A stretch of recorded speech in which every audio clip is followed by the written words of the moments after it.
Greetings, people. Yeah, the reviews. Right now, this is the movie news section of the show. Me and Irv just going to go through some topics of the movie news. Irv, what's the first thing we're talking about today? We watched trailers this week that were... First one was Star Wars. Yeah, Star Wars. Well, Star Wars. The Star Wars trailer. Yo, I mean, if you're a fan of Star Wars, and I know my cousin, I have a shout out, Skengdi. Skengdi is a big fan of the Star Wars franchise. Star Wars, like, it have this big mythology to it, and like with this coming off of the original Star Wars, trilogy. We're talking about the Star Wars. We're finishing What was the last Star Wars? Return of the Jedi. Idea. I don't know. I know it was like in the 19. The Star Wars trilogy, you mean? Yeah, the original Star Wars. It came out a long time ago, but the thing is, this is the continuation of that, right? So when you think about it, you want a little bit of nostalgia, but yet still you want to know. You want 1980. That was the last one. Yeah. Return of the Jedi. That's insane. Wait, is it? It has to be in the 80s. It's not even in the 90s. It's in the 80s. Yeah. Because 90 something was when the Phantom Menace came out, which was the prequels are absolutely horrible. Yeah. So Return of the Jedi was 1983. 1983. So this is a continuation of a film that was done in 1983. It's like 30 years ago. So when you think about it, you're gonna have the nostalgia. The thing about the trailer, I kind of like how they didn't focus on the original characters, because of course Mark Hamill is back in the movie reprising his role as Luke Skywalker.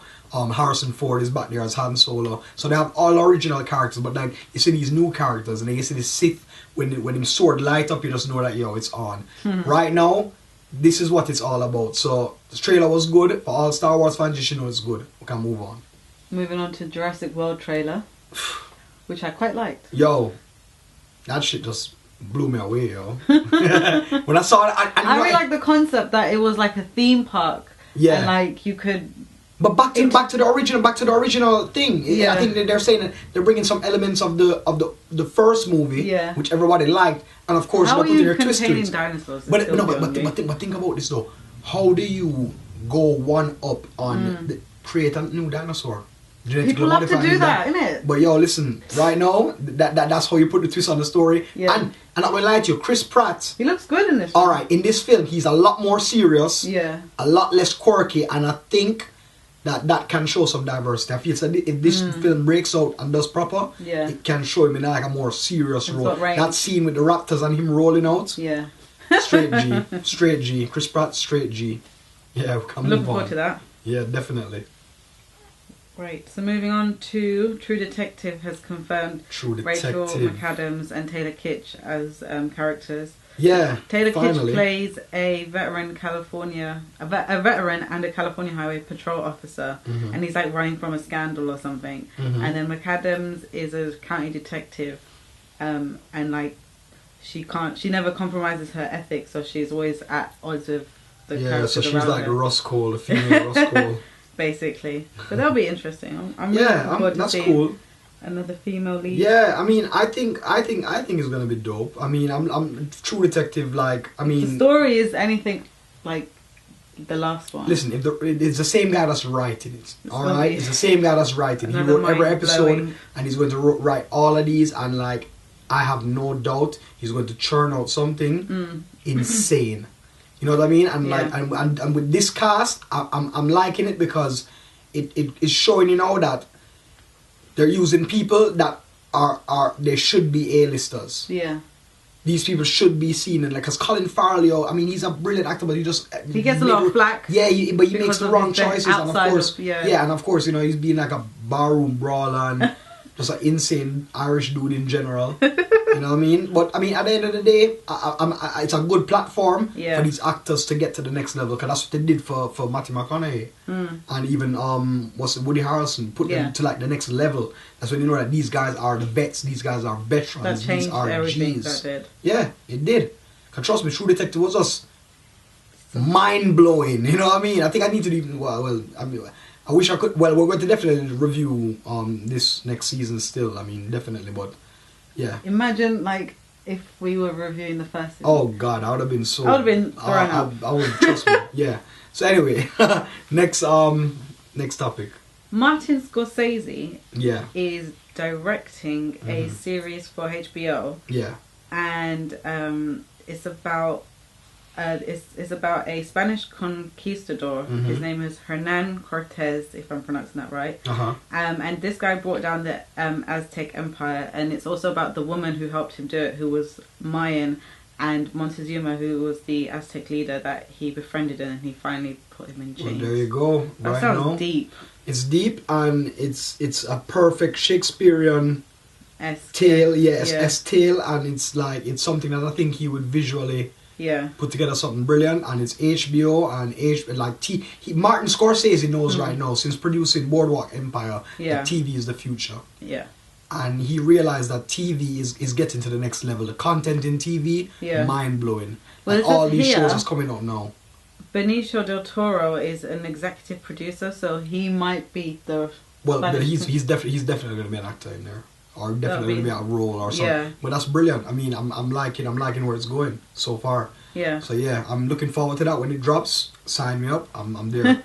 What's the next? It was confirmed this week that Oscar Isaac is joining X-Men Apocalypse as the villain. Yeah. Apocalypse. Yeah. You know what? I'm looking forward to that, funnily enough. I mean, because I've seen him in tidbits of other stuff, and he's quite good. Inside Llewellyn Davis, he was the show, he was that movie. He was also, I mean, he's gonna be in the new Star Wars. Yeah. You saw him in the trailer. He was on the TIE Fighter. Okay. And no, the X-Wing. Sorry, my apologies, the X-Wing. And yeah, like really and truly, he has potential. He's one of those up and coming proper actors, and he's getting himself involved, and like I think he will definitely bring something to that Apocalypse role. I'm looking forward to it. I think it's gonna be good. So yeah, I'm with that. Sign me up. Next news.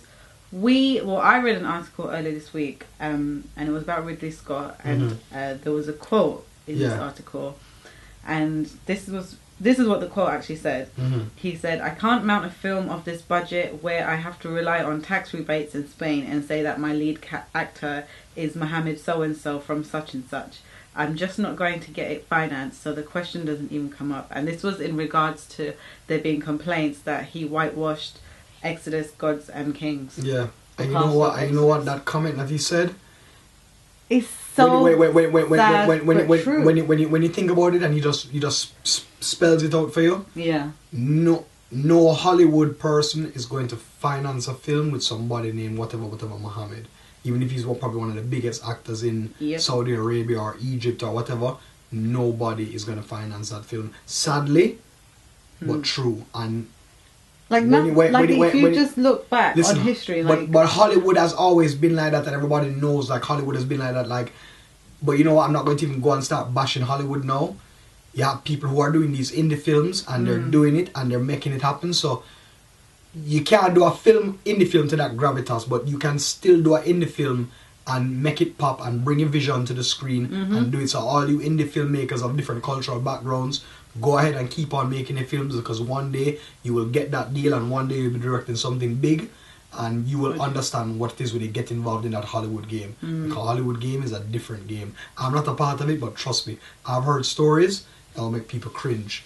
So yeah, that's it. So finally, apparently Sony Pictures Entertainment were attacked, like infiltrated by hackers.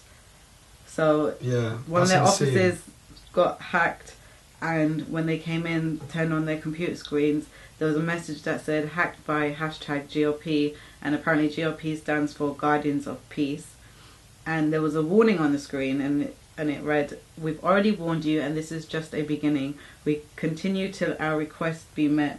We've obtained all your internet data, including your secrets and top secrets. If you don't obey us, we'll release data shown below to the world." And then they've given like 5 links to this zip file full of data, and we don't know what that means. We don't know what's happened. They haven't fully acknowledged it. Listen, if they got hacked, putting it down to IT matters, and if they got hacked, then boy, it's unfortunate. But if they have those hackers have some secrets that they want to release, and they release it, boy, it doesn't look good for them. It doesn't look good for them. But I can tell you this: if it's a ploy and they're doing it for a film, it will be rather messed up. Yeah. That's all I'm saying. It's a bit Because twisted. Sony, That's a bit trust me, extreme as a marketing campaign. as a marketing ploy, but I don't know. But it would be a damn tricky marketing ploy though if that was real seriously dropping That it on the would be, news yeah. and stuff. I agree. I mean, that would be pretty insane and that would be pretty cool, to be honest. But yeah, and that's it's it. unfortunate for Sony. I mean, but if the secrets get released, then boy, you should really have a better firewall and up to game. But these hackers, they can do anything right now. So, yep, that's it. Guys, listen, thank you so much for tuning in. Do remember to subscribe to the channel, youtube.com/yardreviews. Also, email us at yardy.reviews@gmail.com. Guys, listen, you should email us because what we're planning on doing on all the shows is to read out your emails, read the comments, read the thoughts. Everybody that comments on these videos, YouTube pages. our YouTube pages, everything. We're going to, you know, you're a part of the show as well. We want to hear your thoughts. We want to hear everything what you guys have to, you know. We want to hear everything. The show is about you and us, different perspectives on film and TV. So, you know, shout us out, get in touch, all of that good stuff, and we'll bring it to you. Anyway, follow us at Yardy Reviews and Irv's WordPress, big picture small screen.wordpress.com. Follow that as well. Anyway, me and Irv signing out. Big up yourself.